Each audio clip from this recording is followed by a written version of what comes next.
चित्ते विशुद्ध स्वभावे समनेयनानदंसन चरित तव वीर्याया रे ते ते सौवे समगम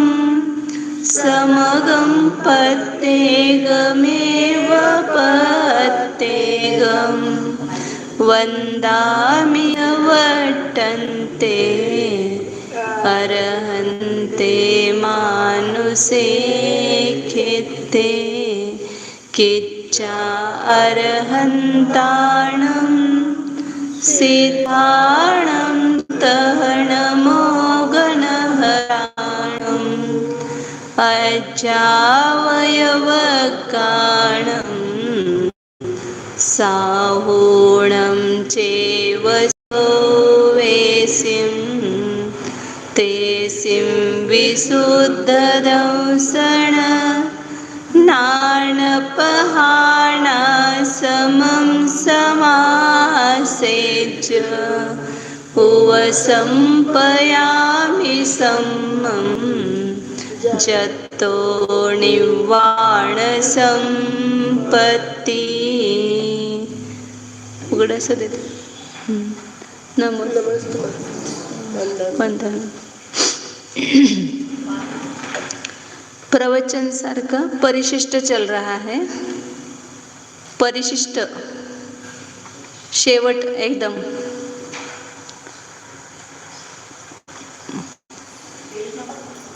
पेज नंबर त्याच्यामध्ये वेगवेगळं असेल. 525 527 ह्याच्यामध्ये तुमचं वेगळं असेल पान नंबर. शेवट परिशिष्ट एकदम लास्ट से निकालो 2-4 पेज लास्ट के. 47 नए चल रहे हैं. इसमें शिष्य ने प्रश्न किया था प्रवचन सार पढ़ने के बाद कि यह आत्मा क्या है, मतलब कैसा है, और इस आत्मा की प्राप्ति का उपाय क्या है. मध्ये मध्ये आता कोणी हे करू नका, डिस्टर्ब अजिबात. तिकडे बसायचं असलं तर बसा आणि शांत तुमचं तुम्ही काढून घ्या. पुरुषांच्या बाजूला कशाला बसलाय तुम्ही.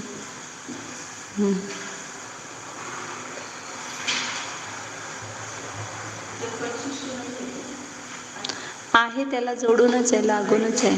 339 पान आहे बघा इथं. 339 338 339 पान नंबर आहे.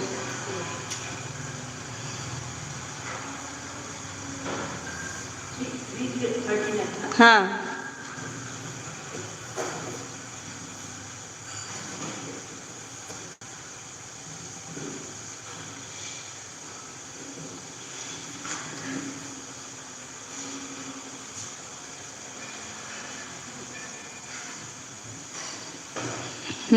चालू करें.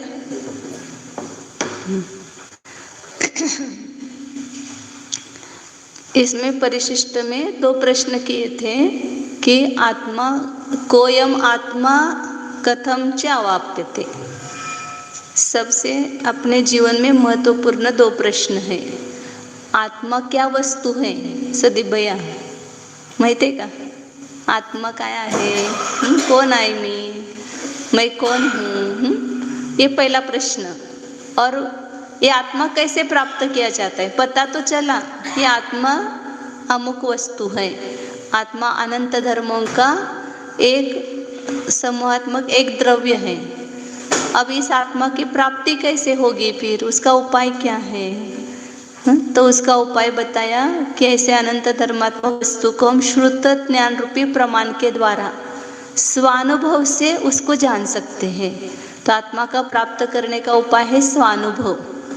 स्वानुभव रूपी मति ज्ञान श्रुत ज्ञान के द्वारा यह आत्मा प्राप्त किया जा सकता है. तो फिर ये श्रुत ज्ञान प्रमाण अनंत धर्मात्मक वस्तु का अनुभव करता है. लेकिन जिसको इस अनंत धर्मों का परिचय नहीं है, ऐसे जीव को आत्मा समझाना है तो कैसे समझाएंगे. तो नयों के द्वारा उसके कुछ धर्मों को यहाँ पर दिखा रहे हैं. तो जिससे अपने उस धर्मात्मक वस्तु की प्रतीति हो. कोई भी वस्तु है तो उसकी बहुत विशेषताएं ऐसा हमने कहा. तो उस जीव को उस वस्तु की श्रद्धा नहीं, वस्तु का श्रद्धा नहीं होता है, तो फिर कुछ विशेषताएं बतानी पड़ती है। हमारे पास ऐसा मोबाइल है तो उसमें ऐसी ऐसी विशेषताएं, इतनी इतनी उसमें अंदर सुविधाएं हैं, ऐसा सब उसको बताते हैं, तो फिर उस वस्तु की महिमा आती है। ऐसे अनंत धर्मात्मक आत्मा है, लेकिन उसकी महिमा हमें नहीं आ रही है, क्योंकि अनंत धर्मात्मक है ऐसा जानते हुए भी उसके कुछ धर्म हमें प्रतीति में नहीं आ रहे हैं। तो उस कुछ धर्मों की प्रतीति आचार्य यहाँ पर करा रहे हैं। वो कौन कौन से धर्म हैं, तो उसको एक एक धर्म को विषय करने वाला एक एक नय होता है, और जो धर्म का नाम है वही उस नय का भी नाम होता है। तो आत्मा के यहाँ पर 47 नयों के द्वारा 47 धर्म दिखाए हैं। जैसे समय सार में 47 शक्तियों को बताया, अनंत शक्ति है लेकिन उसमें से 47 शक्तियाँ बताई। ऐसे यहाँ पर अनंत धर्म में से अनंत 47 धर्मों को आचार्य दिखा रहे हैं। तो पहले उसमें सबसे पहला कौन सा नहीं कहा, द्रव्य नहीं। द्रव्य नहीं से आत्मा कैसा है, तो चैतन्य मात्र है, उसमें भेद नहीं है, तो एक चैतन्य मात्र है। पर्याय नहीं से कैसा है, तो उसमें भेद रूप दिखाई देता है, तो ज्ञान दर्शन अधिक रूप है, तो पर्याय नहीं से। फिर 7 भंग, 7 अपन जैसे भंग करते ऐसे 7 नहीं लिए। अस्तित्व नहीं से स्वद्रव्य क्षेत्र काल भाव से है, नास्तित्व नहीं से परद्रव्य क्षेत्र काल भाव रूप से नहीं है। मतलब मैं अपने रूप से हूँ, मैं पर रूप से नहीं हूँ, ये धर्म है अपने में, ये सब एक एक धर्म है। अस्तित्व नास्तित्व ये दोनों भी क्रम से कहने की अपेक्षा से अस्तित्व नास्तित्व उभय धर्म युक्त वस्तु है। फिर इन दोनों को एक साथ कहो तो एक साथ नहीं कह सकते, इसलिए अवक्तव्य नहीं से कैसा है, अवक्तव्य है। फिर अस्ति अवक्तव्य होकर भी अपने स्वद्रव्य क्षेत्र काल भाव से है, फिर भी वो नहीं बताया जा सकता एक साथ, इसलिए अवक्तव्य है। नास्ति अवक्तव्य नहीं से नास्ति अवक्तव्य है। अस्ति नास्ति अवक्तव्य नहीं से अस्ति नास्ति अवक्तव्य रूप है। ऐसे वो 7 भंग के 7 नहीं हो गए, उसके द्वारा 7 धर्म बताए। और पहले द्रव्य ने और पर्याय ने से चैतन्य मात्रा और ज्ञान दर्शन आदि मात्र है। फिर उसके बाद विकल्प नहीं, विकल्प नहीं से कैसा है, विकल्प सहित है, भेद रूप है। और अविकल्प नहीं से कैसा है, अभेद रूप है। सबके लिए दृष्टांत दिए, प्रत्येक इसमें दृष्टांत दिए हैं। जैसे एक ही पुरुष में बाल वृद्ध तरुणावस्था होती है, ऐसे आत्मा में भी भेद होते हैं। धर्म की अपेक्षा भेद है, पर्याय की अपेक्षा से भेद है। और अभेद नहीं से उसमें पर्याय भेद और गुण भेद गौण करते हैं, तो एक है द्रव्यार्थिक नहीं की अपेक्षा से, द्रव्यार्थिक नहीं की अपेक्षा से एक है, तो अभेद है वो, अभेद एक का नाम, भेद अभेद का मतलब विकल्प करते हैं, भेद लेना है। फिर नाम नहीं से कैसा है, नाम के द्वारा कहा जाता है, नहीं तो आत्मा का वर्णन ही नहीं कर सकते थे। आत्मा ही नाम है ना उसका, तो उस आत्मा शब्द के द्वारा वह बताया गया नाम नहीं से। तो सब शब्द ब्रह्म को स्पर्श करने वाला है। स्थापना नहीं से कैसा है, संपूर्ण पुद्गलों में उसकी स्थापना हो सकती है, किसी में भी आत्मा है ऐसी स्थापना हो सकती है। तो इस स्थापना नाम का धर्म आत्मा में है, नाम का धर्म है। द्रव्य नहीं से है, मतलब धर्म नहीं यार, वो नहीं के द्वारा उसको उस रूप बता नहीं सकते, वो धर्म है वस्तु में। स्थापना ऐसे नहीं हुई आत्मा की, आत्मा में स्थापना नाम का धर्म है, इसलिए उसकी स्थापना किसी भी पुद्गल में हो सकती है। फिर द्रव्य ने ऐसे क्या बताया कि भूत पर्याय भविष्य पर्याय रूप से प्रकाशमान होता है। हमें अभी कभी भी कोई द्रव्य भूत रूप से दिखाई देता है। अभी कोई अपना बेटा है, बड़ा हो गया, तो भी अपन क्या कहते हैं, छोटेपन में ऐसा कर रहा था, तो वही द्रव्य भूत पर्याय रूप से भाषित हो रहा है। क्यों हो रहा है, क्योंकि उसमें द्रव्य नामक धर्म है, भूत पर्याय रूप से प्रकाशित होने का धर्म उसमें है, या भविष्य पर्याय रूप से प्रकाशित होने का उसमें धर्म है, इसलिए वो द्रव्य नय से वैसा भाषित हुआ। भाव नय से वर्तमान पर्याय रूप से भाषित होता है, जो पर्याय है उसी रूप से भाषित होता है, वो भाव नय से। मतलब वो भाव नाम का धर्म आत्मा में है। सामान्य नैसे कैसा है? व्यापक है। जैसे सब मोतियों में डोरा व्यापक है, ऐसे सब पर्यायों में आत्मा सामान्य नैसे व्यापक है। विशेष नैसे कैसा है? अव्यापी है, एक मोती सब में नहीं है, ऐसे कोई एक पर्याय सभी में व्यापक नहीं है। सब नयों में मुख्य एक द्रव्यार्थिक और दूसरा पर्यार्थिक में गर्भित होता है, लेकिन उस अलग अलग नहीं है। नित्य नैसे कैसा है? नट के समान सभी पर्यायों में अवस्थाई है। और अनित्य नैसे कैसा है? पात्र जैसे सौंग बदलते हैं, उसके पात्र बदलते हैं, उसके अनुसार अनवस्थाई है। सर्वगत नैसे कैसा है? सर्ववर्ती, जैसे चक्षु सबको देखते तो सब में गई ऐसा कहा जाता है, ऐसे आत्मा सबको जानता है, इस अपेक्षा से सर्ववर्ती है। और असर्वगत नैसे सबको जानता हुआ भी अपने में रहता है, इसलिए कैसा है? आत्मवर्ती है। शून्य नैसे शून्य गृह के समान केवल अकेला ही प्रकाशित होने वाला है। अशून्य नैसे कैसा है? सब लोग मिले हुए नाव में जैसे सब लोग बैठे हुए हैं, ऐसे सब धर्म आत्मा में एक साथ मिले हुए की भांति प्रतिभासित होते हैं। इस प्रकार अशून्य नैसे बताया। मतलब शून्य नैसे दूसरा कोई उसमें नहीं है, अकेला है, और अशून्य नैसे अपने अनंत गुण उसमें है, तो वो सब मिले हुए हैं। ज्ञान ज्ञेय अद्वैत नैसे कैसा है? महान ईंधन रूप के भार से परिणत अग्नि के समान। एक वहाँ दाह्य दाहक ऐसे दो भेद नहीं है, एक अग्नि है पूरे ईंधन आकार रूप से परिणत। ऐसे ज्ञान संपूर्ण ज्ञेय को जान रहा है, तो उसमें ज्ञान ज्ञेय ऐसा भेद नहीं है, एक ही है। ज्ञान को ही जान रहा है, इस अपेक्षा से ज्ञान और ज्ञेय में द्वैत नहीं है, अद्वैत है। फिर क्या बताया? ज्ञान ज्ञेय द्वैत नैसे अनेक है, एक नहीं है, अनेक है। ज्ञान और ज्ञेय भेद किया, द्वैत किया। ज्ञान जान रहा है और उसमें जो ज्ञेय झलक रहे हैं, ऐसा द्वैत नैसे अनेक है। ज्ञान अलग, ज्ञेय ऐसे अनेक है। नियति नैसे, अब यहाँ पर जो 5 क्रम से बताएंगे, जो 5 एकांत बताते हैं ना, नियति, स्वभाव, काल, पुरुषार्थ और दैव, ये 5 एकांत करते हैं अपन 363 मिथ्या मत में। उसको वे 5 धर्म आत्मा में है यहाँ पर बता रहे, और उसके विरोधी धर्म भी है। वो 5 और उसके विरोधी 5 ऐसे बताएंगे। तो ये 2 हुए थे अपने, नियति नहीं और अनियति नहीं। नियति में क्या लेते हैं? स्वभाव, त्रिकाल स्वभाव को नियति कहते हैं।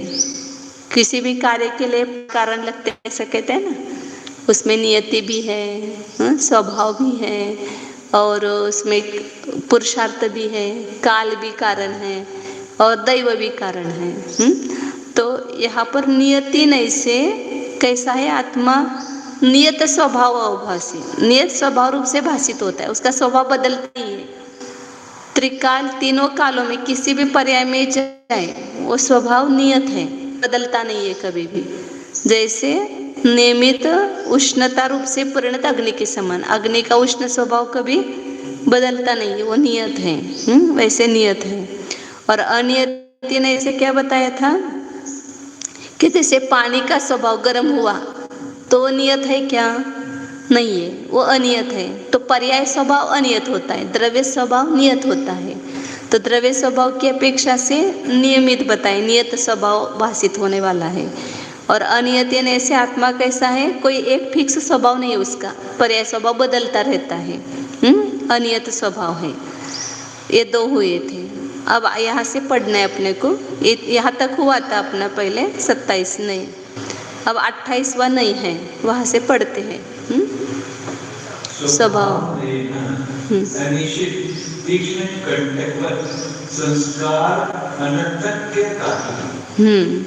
स्वभाव नहीं से नियति के उल्टा अनियति दिखाई, मतलब सर्वथा नियति नहीं है, अनियति भी है।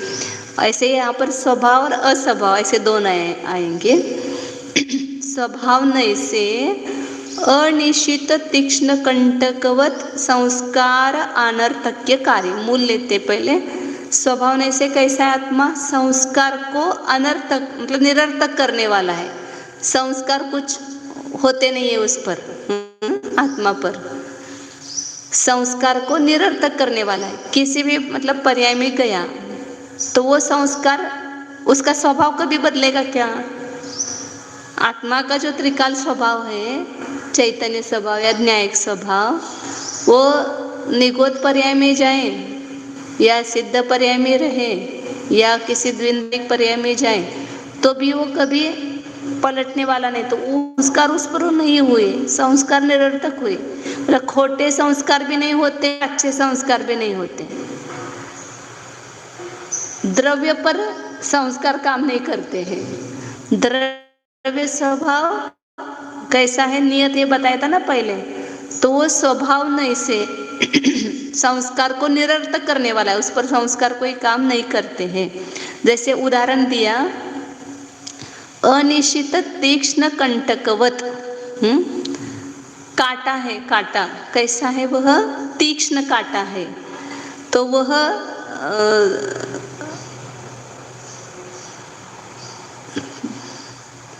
मतलब जिसको धार नहीं लगाई गई है, मतलब वो कांटे को कोई धार लगाता है क्या?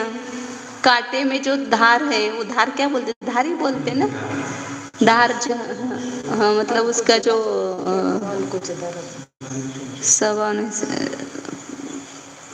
पैने पैने ऐसा दिखा है, नोक नोक नोक, जिसकी नोक नहीं निकाली जाती किंतु स्वभाव से ही वह नोक है उसकी, ऐसे उस पैने कांटे की भांति तीक्ष्ण कंटकवत, मतलब उस वह कांटे को किसी ने संस्कार करके नोक नहीं निकाली है, वो स्वभाव से उसकी नोक है।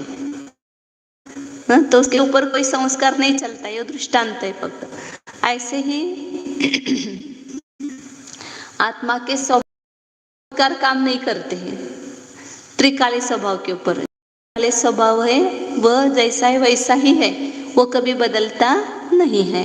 जो नियति नहीं से बताया था ना, नियत स्वभाव रूप से अवभाषित होता है, उसको यहाँ स्वभाव नहीं से देखेंगे तो उस पर संस्कार काम नहीं कर सकते हैं। संस्कार से वो स्वभाव नहीं बदल सकता है।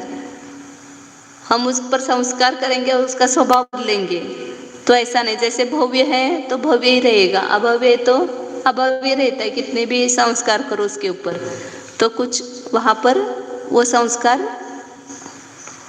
उपयोगी नहीं होते हैं, निरुपयोगी है।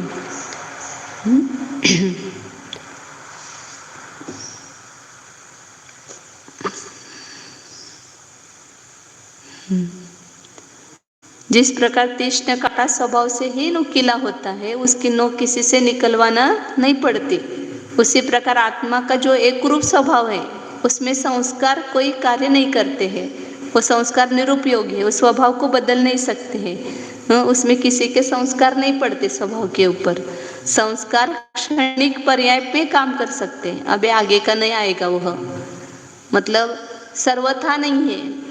आत्मा का स्वभाव बदलता ही नहीं तो फिर उस पर संस्कार करने से क्या लाभ?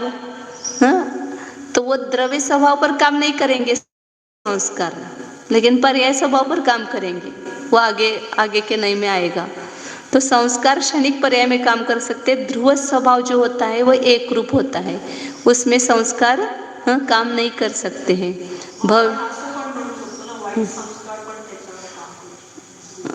हाँ, तो इसके कोई भी संस्कार काम ही नहीं करेंगे उस पर। इसलिए अनंत काल निगोद में भी पड़ा तो भी उस पर संस्कार हो गए क्या? वो निगोद के नहीं हुए।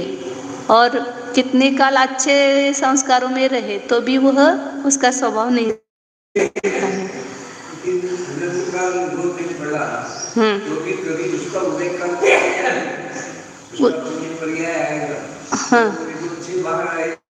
बाहर आएगा, लेकिन वो निगोद में पड़ा तो भी उसका स्वभाव बदला नहीं। वो स्वभाव जो है वैसा का वैसा, उस पर उसके संस्कार नहीं हुए निगोद के। या दूसरे पर्याय में भी जाएगा तो स्वभाव पर संस्कार नहीं होते हैं। जो द्रव्य स्वभाव है वो नियत है, वो बदलता नहीं है और उस पर कोई संस्कार काम भी नहीं करते हैं। क्यों? क्योंकि वो बदलता नहीं है। फिर अब अगले नए में वो बताएंगे अस्वभाव नए में। स्वभाव ये रहेगा, लेकिन जो विभाव है उसको पर्याय बदले। हाँ, वो पर्याय स्वभाव में आएगा। पर्याय स्वभाव जो है वो अनियत है, द्रव्य स्वभाव है वो नियत है। द्रव्य स्वभाव नियत है तो द्रव्यार्थिक नय की दृष्टि से देखेंगे तो वो नियत स्वभाव रूप से अवभाषित होता है, ये नियति नय में बताया था। और स्वभाव नय में क्या बता रहे कि उस पर संस्कार काम नहीं करते हैं, संस्कार निरुपयोगी है, द्रव्य स्वभाव पर कोई काम नहीं करते। हाँ, वो मूल स्वभाव ही उसका जो है वो वैसा ही रहेगा, स्वभाव पर दूसरे संस्कार नहीं काम करेंगे। जो स्वभाव है, जिसका जो स्वभाव है वो स्वभाव कभी मिटता नहीं है और स्वभाव कभी बदला नहीं जा सकता है। स्वभाव में संस्कार कोई काम नहीं कर सकते हैं। अनादि से निगोद में भी भ्रमण किया, पर्याय में बहुत अशुद्धता भी हुई, इसलिए संस्कार आत्मा में अनादि से पड़ गया है। अतः अब कभी भी अशुद्धता का अभाव होकर शुद्धता प्रकट हो ही नहीं सकती, ऐसा नहीं है। क्योंकि पर्याय या संस्कार द्रव्य स्वभाव में नहीं पड़ा है। पर्याय का संस्कार द्रव्य स्वभाव पर नहीं पड़ता है। पर्याय में अनादि से अशुद्धता होने पर भी द्रव्य स्वभाव जो का त्यों है, उसका अवलंबन कर उस द्रव्य स्वभाव का हम अवलंबन करेंगे तो अशुद्धता के संस्कार छूटकर द्रव्य पर शुद्धता के संस्कार हो सकते हैं। वो आगे बताएंगे, आगे का नहीं बताएंगे। जिस प्रकार मोर का स्वभाव है, मोर रंगे बिरंगा है, उसको रंगे बिरंगा करना नहीं पड़ता है। जैसे वो कांटे को नोक करनी नहीं पड़ी, वो स्वभाव से नोक है। ऐसे मोर का जो रंगी बिरंगी स्वभाव है उसको रंगी बिरंगी कोई करता है क्या? नहीं करता है। उसी प्रकार आत्मा में परमात्मा दशा प्रकट होने का स्वभाव स्वयं सिद्ध है, वो किसी ने किया हुआ नहीं है, किसी के द्वारा नया नहीं बनाया जा सकता है। गलत संस्कार से उस स्वभाव को अन्यथा नहीं कर सकता है, उस स्वभाव को मिटा नहीं सकते कोई। इस प्रकार स्वभाव ने इसे बताया कि संस्कार को निरर्थक कर दे, ऐसा आत्मा का स्वभाव है। स्वभाव नहीं से ध्रुव स्वभाव जो का त्यो सदैव एक रूप ही विद्यमान रहता है, स्वभाव का कभी नाश नहीं होता, उसमें रंच मात्र भी हानि नहीं होती, क्योंकि स्वभाव में पर्यायगत संस्कार प्रवेश नहीं कर सकते हैं। इस प्रकार स्वभाव ने इसे बताया। अब आगे 29वां नय है अस्वभाव, मतलब हमें चिंता नहीं है, किसी भी पर्याय में गया तो स्वभाव अपना जो है उस पर नरक में भी गया तो वो संस्कार होने वाले नहीं है, अपना न्यायिक स्वभाव ही रहने वाला हमेशा। वो संस्कार निरर्थककारी है। अस्वभाव नहीं है, अस्कार निश्चित शिक्षण विशिष्ट संस्कार सार्थक किताबी। अब उससे दो बराबर उल्टे उल्टे लिए हैं, स्वभाव नहीं अस्वभाव नहीं। स्वभाव नहीं है द्रव्य स्वभाव आ गया और यह अस्वभाव नहीं में पर्याय स्वभाव आ गया। तो अस्वभाव नहीं से कैसा है आत्मा, संस्कार को सार्थक करने वाला है, तो उस पर संस्कार होते हैं। जैसे बुरे संस्कार होते हैं ऐसे अच्छे भी संस्कार होते हैं। बुरे की संगति में रह करके बुरे संस्कार होते हैं, अच्छे की संगति में रह करके अच्छे संस्कार होते हैं। तो पर्याय स्वभाव बदलता है, उस संस्कार सार्थक कैसे होते हैं। जैसे पर्याय में कोई अभी पामर है, कोई मूढ़ है, अज्ञानी है, तो उस पर कोई गुरु के उपदेश के द्वारा संस्कार हो जाए, स्वाध्याय के संस्कार हो जाए, अच्छी संगति के संस्कार हो जाए, तो उसका स्वभाव बदल सकता है। वो पर्याय स्वभाव बदलेगा, द्रव्य स्वभाव नहीं। स्वभाव नहीं से उस समय मतलब ये दोनों धर्म एक साथ है, ऐसा कि कभी स्वभाव नहीं से संस्कार निरर्थक होंगे और कभी अस्वभाव नहीं से सार्थक होंगे। एक ही एट ए टाइम ये सभी धर्म है। तो अभी वर्तमान में ऐसा स्वभाव धर्म है कि जिसके कारण से संस्कार उस पर कोई काम नहीं करते हैं, वो द्रव्य स्वभाव नहीं बदलता है।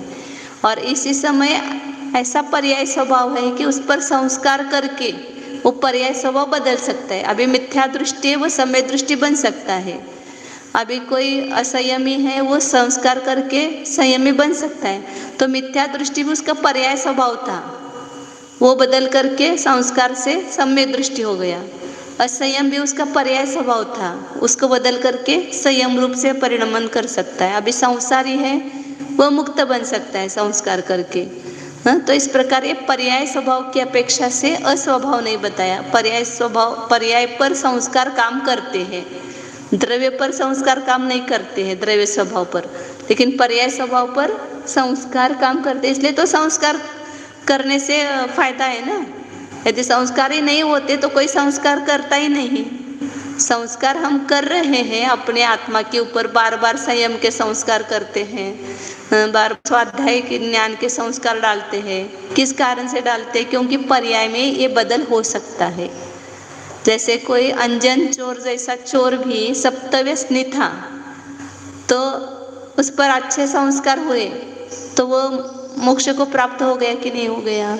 उसके संस्कार बदल गए कि नहीं बदल गए? तो हम अभी भले वर्तमान में दुष्ट स्वभाव है या कोई पाप किया है हमने, तो ऐसा नहीं समझना कि मैं पापी ही हूँ, मैं दुष्ट ही हूँ, मैं ऐसा ही रहूँगा, ऐसा नहीं। यहाँ पर ये संस्कार नहीं बता रहा है कि तुम्हारे पर्याय पर संस्कार करके बदल सकते हैं। वो पर्याय आज जो पामर है वो परमात्मा रूप बन सकती है, आज मिथ्या दृष्टि है वो सम्यक दृष्टि बन सकता है, आज पापी है वो धर्मात्मा बन सकता है। ऐसे संस्कार को सार्थक करने का स्वभाव आत्मा का है। तो इसलिए संस्कार करो, मतलब जो संस्कार करने की बात है वो पर्यायार्थिक नहीं से है और द्रव्यार्थिक नहीं से संस्कार काम नहीं करते, क्योंकि अपना जो मूल स्वभाव है वो बदलता नहीं है। तो इस प्रकार अस्वभाव नहीं से अयस्कार तीक्ष्ण विशिकवत दृष्टांत दिया। जैसे लोहार के द्वारा, लोहकारी बोलते हैं ना, लोहार के द्वारा जो बाण है, तीर है, उसको नोक निकाली जाती है, उसके मूल में नहीं है, लेकिन उसको नोक निकाली जाती है, उस पर संस्कार किए गए लोहार के द्वारा उस तीर के ऊपर, तो वह तीक्ष्ण बना वो तीर। कांटे को जैसे मूल में ही तीक्ष्णता थी, उसको बनाना नहीं पड़ा। ऐसे द्रव्य स्वभाव को बनाना नहीं पड़ता है, लेकिन पर्याय स्वभाव को बनाया जाता है संस्कार करके। तो उसके लिए वो तीर का दृष्टांत दिया कि अयस्कार मतलब लोहार, उसके द्वारा जो निश्चित मतलब जो तीक्ष्ण, तीक्ष्ण में भी तीक्ष्ण होता है, निश्चित में भी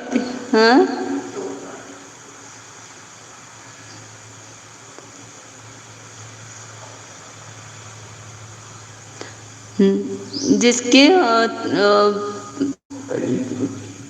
पैने बाण की, तीक्ष्ण मतलब पैने करना, और निश्चित मतलब जिसकी नोक निकाली गई है लोहार के द्वारा। ऐसे पैने बाण के समान संस्कार को सार्थक करने वाला है।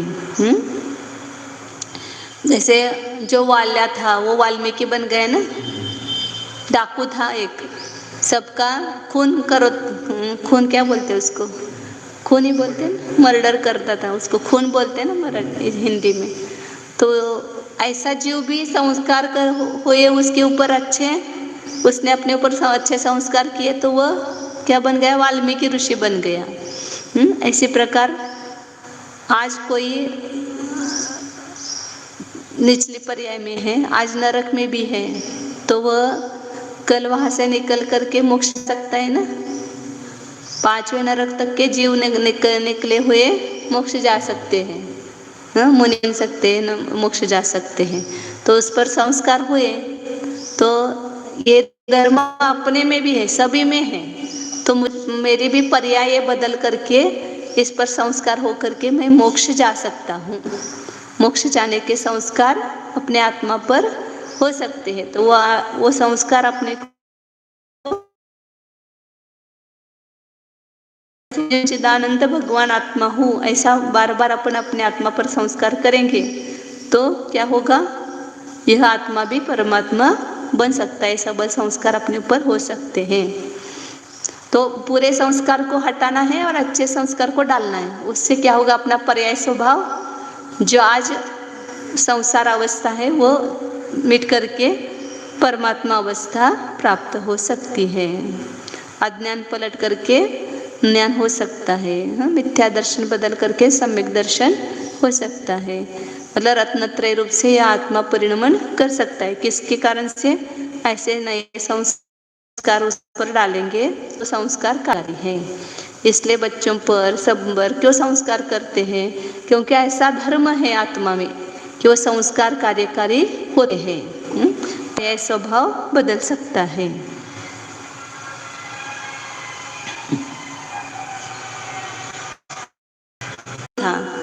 तो वहाँ थोड़े संस्कार हुए मुनियों का पर्याय में, तो वहाँ पर वापिस खोटे संस्कार के कारण उसकी दुर्गति हुई। पुनः उसके सिंह पर्याय में गया तो पुनः मुनियों का उपदेश मिला, अच्छे संस्कार हुए तो सम्यक दर्शन प्राप्त हो गया, सम्यक दृष्टि हो गया। फिर उसके पुनः संस्कार दृढ़ होकर के 10 भव में वह मतलब तीर्थंकर हो गया। तो इस प्रकार एक जीव के अपन जब जीवन चरित्र देखते हैं तो उसका पर्याय स्वभाव कैसे बदलता गया, उसके ऊपर संस्कार कैसे काम करते गए, ये अपने को दिखाई देता है। तो इसलिए क्या समझना, अस्वभाव नहीं से ये दोनों धर्म अपने आत्मा में है। स्वभाव नहीं से संस्कार कार्य नहीं करते, क्योंकि स्वभाव द्रव्य स्वभाव त्रिकाल है, उस पर संस्कार निरर्थक है। लेकिन अस्वभाव नहीं से इस पर्याय के ऊपर संस्कार हो सकते हैं, तो संस्कार सार्थक होते हैं। ऐसा दोनों धर्म आत्मा में है। तो दोनों धर्म से युक्त ऐसे अपने चैतन्य स्वभाव का अवलंबन लेकर के अपने को जानना है।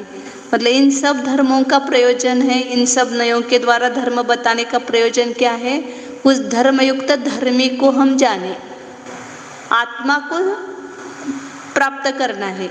आत्मा को प्राप्त करने के लिए सब उपाय बता रहे हैं ना।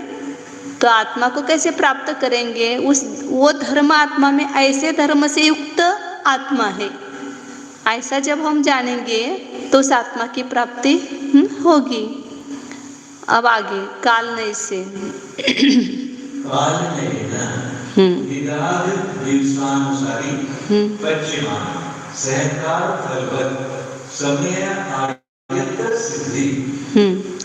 काल नहीं से उसकी सिद्धि मुक्ति समय के अधीन है। मतलब जब उसका मोक्ष होने का काल है तब उसको मोक्ष होगा। काल नहीं से सिद्धि कैसी है? काल के अधीन है। एक धर्म है वो, मतलब जब भी इसकी मुक्ति होने का समय इसकी मुक्ति नियम से होगी। जैसे उदाहरण दिया उसके लिए, निदाग मतलब गर्मी के दिन, निदाग मतलब हाँ ग्रीष्म ऋतु, गर्मी के दिनों में दिवसानुसारी पच्यमान सहकार फल। सहकार फल मतलब आम्रफल। आम्र को सहकार बोलते हैं क्योंकि वह शुभ कार्यों में उसका सहाय होता है। कोई भी शुभ कार्य करते तो आम का वहाँ पर महत्व, आम के पत्ते वो तो ये करके उसके तोरण वगैरह बांधा जाता है, इसलिए उसको सहकार फल बोलते उस आम्र को। तो उस आम्र फल के समान जैसे गर्मी के दिनों में अपने अपने काल के अनुसार वो पक्व हो जाता है।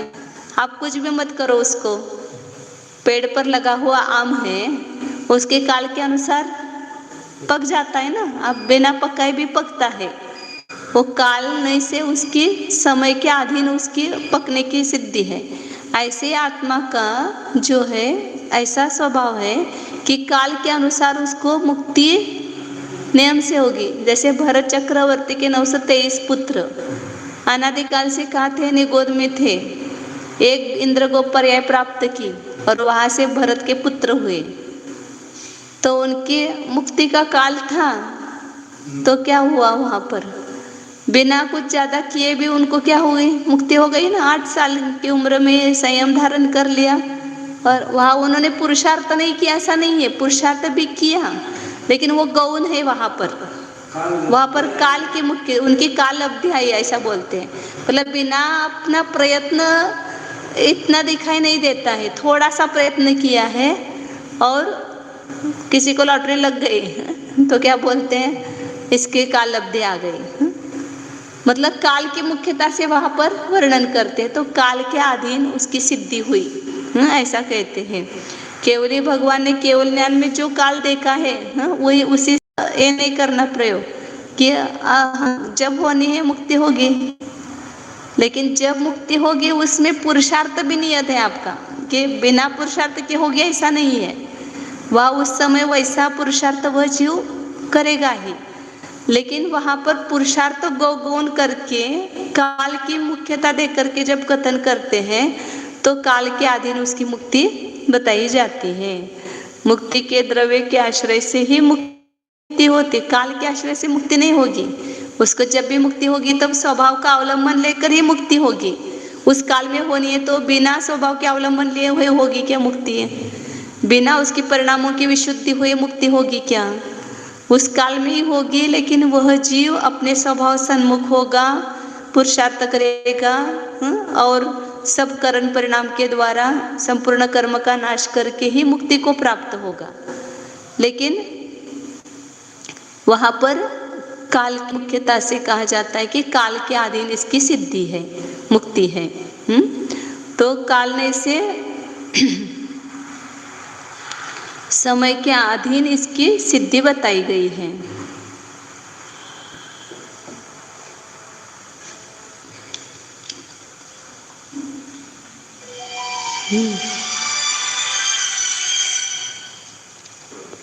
मतलब कोई ऐसा चाहेगा कि मैं जल्दी से जल्दी मोक्ष प्राप्त कर लूं, समय से पहले मुझे मुक्ति मिल जाए, ऐसा कोई पुरुषार्थ करके मतलब मैं करूंगा ऐसा करके यदि करना चाहेगा तो वो नहीं हो सकती, ये बताना है वहाँ पर। जिस समय में उसकी मुक्ति होनी है उसी समय में होगी।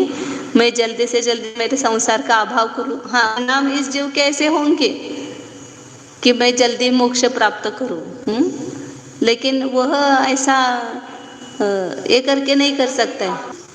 बराबर, मतलब ऐसी पर्याय दृष्टि उसकी नहीं है कि मैं जल्दी से जल्दी मोक्ष प्राप्त कर लूँ, संसार का अभाव कर लूँ, ऐसी पर्याय दृष्टि उसे नहीं रहती। वह स्वभाव में एकाग्र होने पर उसे अल्पकाल में मुक्ति दशा प्रकट हो जाती है। मैं प्रबल पुरुषार्थ करके अतिशीघ्र मुक्ति प्राप्त करूँ, मतलब उस मोक्ष का भी वो कर्तृत्व लेकर के नहीं करता है। पुरुषार्थ तो करता ही है, वो पुरुषार्थ नहीं करता ऐसा नहीं। स्वभाव सन्मुख होने का पुरुषार्थ तो करता है, लेकिन उसको ये पता है कि मेरी मुक्ति जिस काल में होनी है उसी काल में होगी, उसके पहले नहीं होगी। लेकिन वो अंदर से ऐसा बिना पुरुषार्थ के ये भी नहीं निकम्मा भी नहीं बैठता है। पुरुषार्थ तो उसके अनुसार वह करता रहता ही है।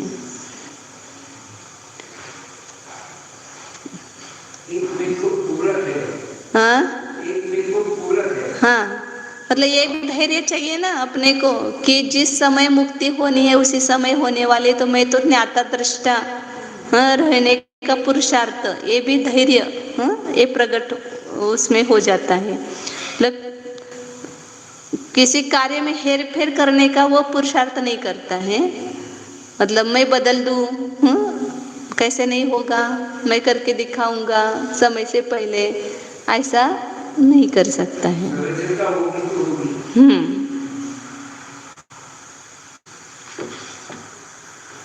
अब वो आकाल नय में बताएंगे ना, पुरुषार्थ की मुख्यता से वर्णन करेंगे तो आकाल नय से कहेंगे।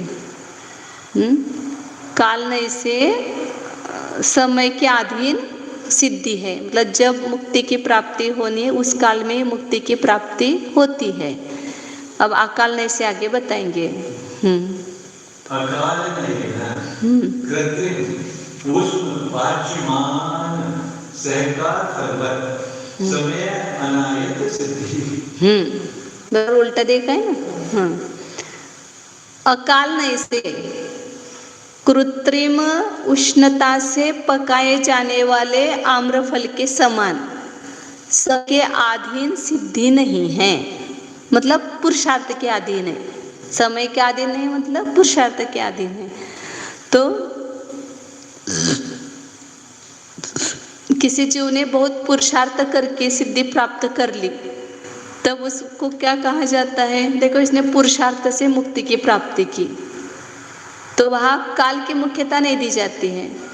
जहाँ कम पुरुषार्थ करके वहाँ पर सिद्धि हुई, तो वहाँ पर काल की मुख्यता से वर्णन किया जाता है। देखो, इसके काल अवधि आ गई तो इसको मुक्ति की प्राप्ति हो गई, या इसको सम्य दर्शन की प्राप्ति हो गई।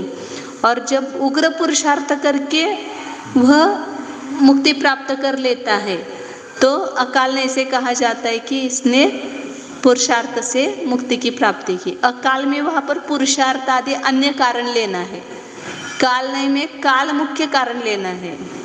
और उसी समय अकाल ने, ये दोनों ने एक ही समय में है, तो काल नहीं से देखेंगे तो वहाँ पर काल की मुख्यता से वो सिद्धि हुई है, और अकाल नहीं से देखेंगे तो काल को गौण किया और बाकी कारणों को मुख्य किया, तो पुरुषार्थ से उसको सिद्धि मिली है।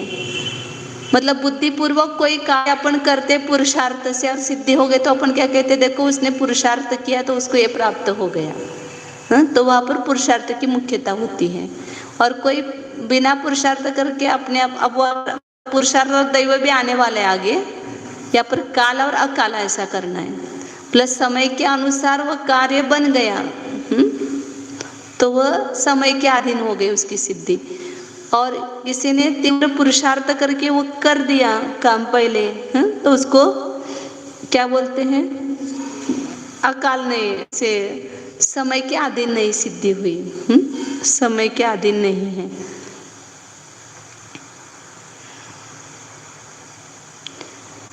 किसी जीव ने अनंत पुरुषार्थ करके बहुत समय के कर्मों का अल्प काल में नाश करके मुक्ति प्राप्त की, तो यह अकाल नय का कथन है।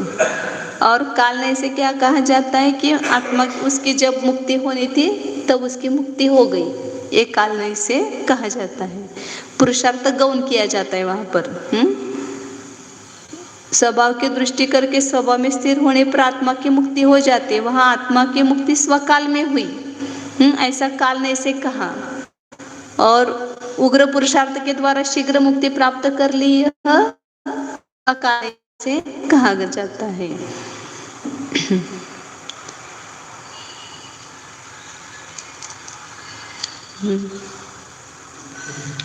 मतलब वहां पर दोनों भी ये करना पड़ेगा।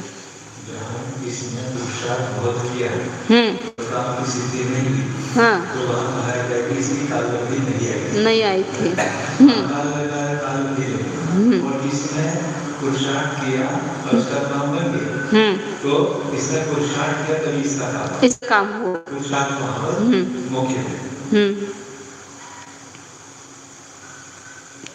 जैसे कोई आम का उदाहरण दिया ना, वो कच्चा आम है, उसको तोड़ करके उस पाल में पकाया, तो यह समय से पहले पक गया ऐसा कहा जाता है। मतलब उसको अपने पुरुषार्थ से पकाया, इसलिए समय से पहले पक गया ऐसा कहा जाता है। लेकिन उस आम का भी वो काल जल्दी ही था पकने का। हाँ, वो उसमें निमित्त उसका ये बना। ऐसे यहाँ पर उस जीव की मुक्ति होनी ही थी जल्दी, लेकिन वो पुरुषार्थ उसने किया, उस पर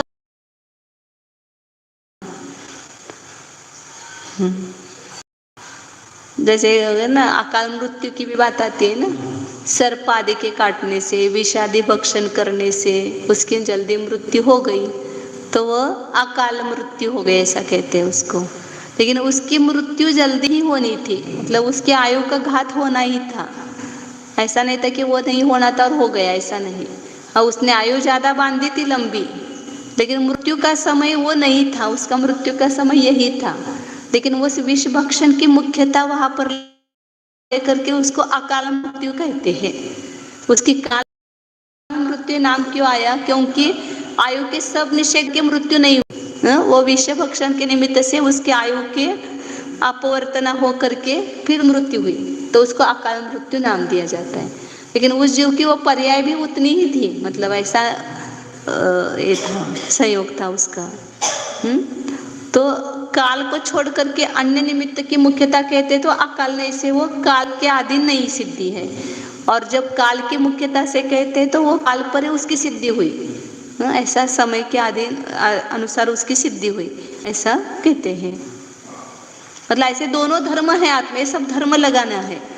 समय के अधीन सिद्धि होना ये भी धर्म है, और समय के अधीन नहीं होना मतलब पुरुषार्थ से होना।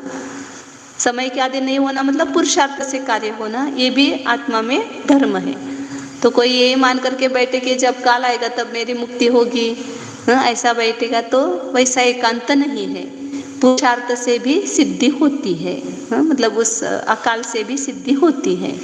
इस प्रकार का धर्म भी आत्मा में है।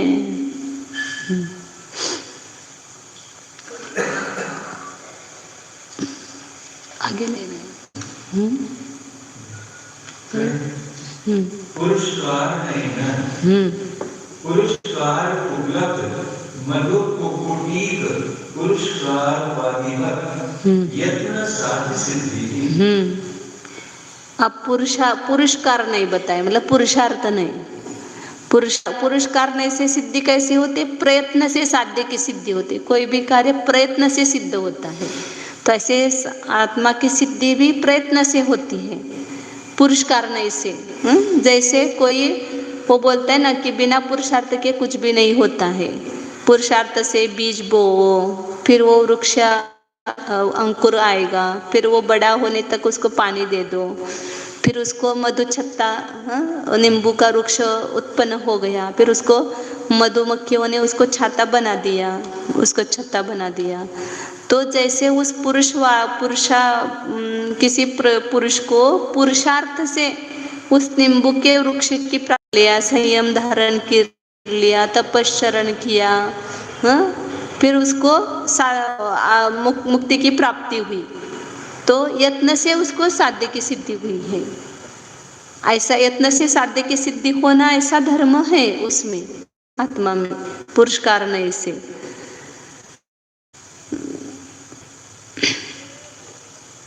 कोई भी कार्य ले लो, यहाँ पर सिद्धि मुक्ति की अपेक्षा से करेंगे तो वहाँ पर पुरुषार्थ धर्म मतलब पुरुषार्थ से मुक्ति की प्राप्ति होती है, ऐसा लेंगे। पुरुषार्थ के समय अन्य भी धर्म है, वहाँ पर भी काल है, बाकी कर्म दैव है, सब कुछ है, लेकिन वहाँ पर पुरुषार्थ की मुख्यता से कहेंगे तो वह पुरुषार्थ से साध्य की सिद्धि होना ये आत्मा का धर्म है। न तो कोई भी मोक्ष का पुरुषार्थ ही नहीं करता, पुरुषार्थ से साध्य की सिद्धि नहीं होती। हाँ हाँ कर रहे हैं, हाँ एक तो मोक्ष एक वापस आया। हाँ तो इसमें काल वो पुरुषार्थ उतना ही हुआ ना उसका, मोक्ष जाने योग्य पुरुषार्थ नहीं हुआ। मोक्ष जाने योग्य पुरुषार्थ करेगा तो उसको प्रयत्न से मोक्ष की भी सिद्धि हो सकती है। उसका पुरुषार्थ वो जंप जो लगाया, जैसे कोई 5 फीट लगाता है, कोई 6 फीट लगाता है, तो यहाँ लगाता है, तो यहाँ लगाते समय उसकी शक्ति उतनी की सिद्धि हो सकती है। यत्न साध्य सिद्धि पुरुषकार नहीं से है। अब दूसरा उसके उल्टा दैव नहीं बताएंगे। देव नहीं, पुरुषकार वादी दत्त मधु कुटी गर्भ लत मानी के देव वादी पर अयत्न साध्य सिद्धि। अब ये पुरुष का कारण से बताया था कि यत्न से साध्य की सिद्धि होती है। अब दैव नहीं से ऐसा भी एक धर्म है आत्मा में कि बिना प्रयत्न के भी साध्य की सिद्धि होती है दैव योग से। जैसे उदाहरण दिया उसके लिए कि कोई पुरस्कारवादी, मतलब किसी ने पुरुषार्थ से नींबू का वृक्ष बोया, नींबू का वृक्ष आया, अब उसने क्या किया, दूसरे व्यक्ति को वो दान में दे दिया, ये तुम ले लो ये हिस्सा, तो उसको प्राप्त हो गया। और क्या हो गया, वहाँ पर मधुछत्ता भी था और उसमें माणिक्य की भी प्राप्ति हो गई। उसके अंदर में भीतर में रत्न रखे हुए थे और उसको वो रत्न के जैसे कोई होता है ना, कोई अपनी जगह बेच लेता है, बेच देता है, तो उसको वो रत्न रहते हुए नहीं मिलते हैं, और जो ले लेता है उसको वो रत्न का घड़ा मिल जाता है, सोने का घड़ा मिल जाता है, तो उसको अपने आप दैव से मिल गया, ऐसा कहते हैं। उसने प्रयत्न किया था क्या उसको प्राप्त करने के लिए, कुछ प्रयत्न नहीं किया था, लेकिन उसको दैव उसके भाग्य योग से मिल गया, ऐसा बोलते हैं। बहुत सारे ऐसे लोग हैं कि बहुत गरीब थे और उनको ऐसा संयोग बना कि उनको किसी का कुछ धन मिल गया तो वे बड़े बन गए। तो उसको दैव योग से कोई अपने पुरुषार्थ से कमा करके श्रीमंत बन जाता है, और कभी दैव योग से छोटा बच्चा है अनाथ और कोई बड़ा व्यक्ति उसको गोद ले लेता है तो क्या बन जाता है, वो सेठ बन जाता है, बड़ा बन जाता है। वो दैव योग से हो गया, उसने कुछ प्रयत्न नहीं किया था होने के लिए, लेकिन दैव योग से हो गया। ऐसे ही इसने मोक्ष जाने के लिए इतना ज्यादा पुरुषार्थ किया था। जैसे अभी वो 923 पुत्रों ने क्या प्रयत्न किया था, कुछ भी नहीं प्रयत्न किया था उन्होंने ज्यादा, मतलब ऐसे थोड़ा बहुत तो वो पुरुषार्थ है, लेकिन इतना पुरुषार्थ कुछ नहीं किया था, फिर भी उनकी अंतर्मुहूर्त में मुक्ति की प्राप्ति हो गई। तो दैव योग से बिना प्रयत्न के भी साध्य की सिद्धि होती है। किसी को सद्भाग्य से ऐसे नींबू के वृक्ष में से माणिक्य की प्राप्ति हो जाती बिना प्रयत्न के, उसी प्रकार बिना प्रयत्न के, मतलब थोड़े से बिना प्रयत्न, मतलब थोड़ा सा प्रयत्न को भी बिना प्रयत्न कहा, तो उसको माणिक्य की प्राप्ति हो जा। हाँ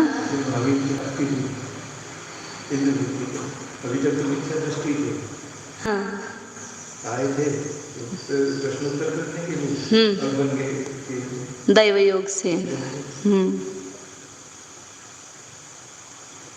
तो जैसे दैववादी को नींबू के वृक्ष में से माणिक्य उसके अपने आप मिल जाते बिना प्रेरणा के, इसी प्रकार दैव ने से आकर आत्मा के कर्मों का अभाव कर मतलब हो करके उसको आत्मा को मुक्ति की प्राप्ति होती है। कितने जीव इतने काल तक उसमें पड़े हुए हैं एक केंद्राधिक पर्याय में, और अचानक ऐसा उनका योग बन जाता है कि पंचेंद्रिय पर्याय प्राप्त करके, मनुष्य पर्याय प्राप्त करके मुक्ति को भी प्राप्त कर लेते हैं। ये उनका भाग्य ही है, ऐसा कहना तो भाग्य नहीं है। तो यत्न भी कर रहा है और बिना यत्न के दैव से भी मिल रहा है। वो कोई एक कथा आती है ना, वो दैववादी और पुरुषवादी की, उसने वो बोल रहा था कि पुरुषार्थ से होता है, दूसरा बोल रहा दैव से होता है। तो वो कुछ किया नहीं, वो पुरुषार्थवादी जा करके वो गांव में वो चावल लेके आया और एक तो खाता लगा, एक तो राज मिला, हाँ रत्नों की थैली मिल गई, हाँ दो भाई थे, हाँ आपस में झगड़ा चलता था, उस पर हाँ दो भाई थे, हाँ एक ही घर में, हाँ एक कहता था पूछना हाँ और एक कहता भाग। तो एक मंदिर गया सुबह हाँ दर्शन करके लौट कर आ रहा था, हाँ उसको पाँव में कांटा लग गया। दूसरा कहता नहीं और मेरे पर उसको रत्नों की थैली मिल गई। देखो तू मंदिर जाने क्या करता है, तो ये तो कांटा लगा और मैं तो कहीं कहीं ऐसी जा रहा था, मुझे तो रत्नों की थैली। तो वो एक ये देव है, देववशी है सब, नहीं तो नहीं वो नहीं मतलब वो ऐसा था हाँ ते मग ते जाते दोघं जण, तर म्हणे तू मंदिरात चालला तरी तुला काटा लागला म्हणे. नहीं वो नहीं, वो दूसरी कथा है, याद करें वो पुरुष हाँ कि मतलब वो पुरुषार्थ और दैववादी में लगा है ना, तो वो दैववादी को अपने आप अनायास मिल गया, और पुरुषार्थवादी बोलता है कि देख मैंने मैं जा करके लाया इसलिए तो मिल गया, और उसने वो ला करके उसको दिया तो उसको कैसे मिल गया, बिना प्रयत्न के मिल गए ना, ऐसे वो कथा होती है।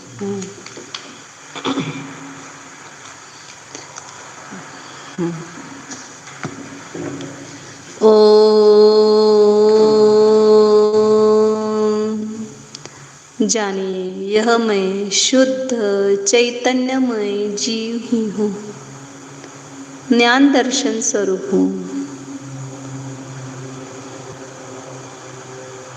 यह मैं नियत स्वभावी हूँ, मेरा स्वभाव नियत है।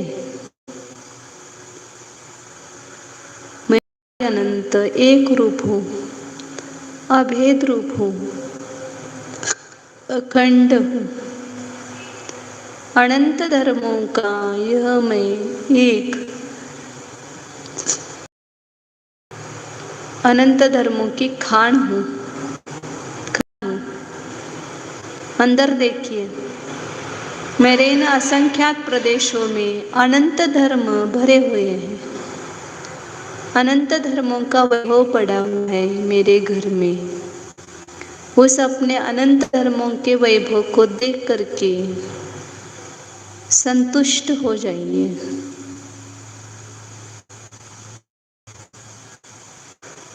अपने घर को देखो, मेरा घर भीतर है, इसी शरीर के भीतर है। जहाँ जहाँ शरीर के प्रदेश है वहाँ आत्मा के प्रदेश है, और इन आत्मा के प्रदेशों में अनंत गुण भरे हुए हैं। यह अनंत गुण अनादि अनंत है। अनंत गुणों का ऐश्वर्य मेरे संपूर्ण घर में भरा हुआ है। मैं अनंत गुणपति हूँ, श्रीमंत हूँ।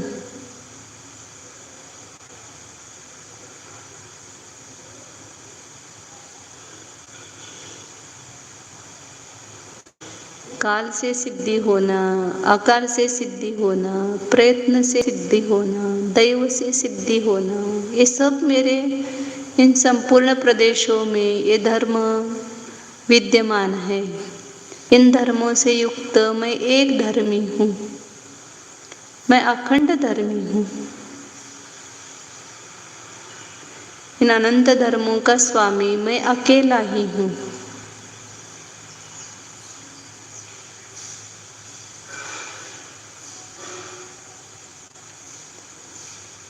शुद्ध चैतन्य स्वरूपोऽहम्,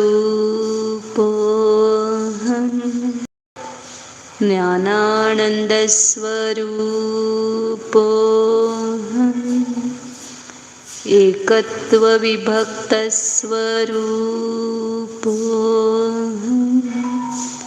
टंकोत्कीर्ण ज्ञायक स्वरूपोऽहम्, शुद्धोऽहम्, एकोऽहम्, ध्रुवोऽहम्,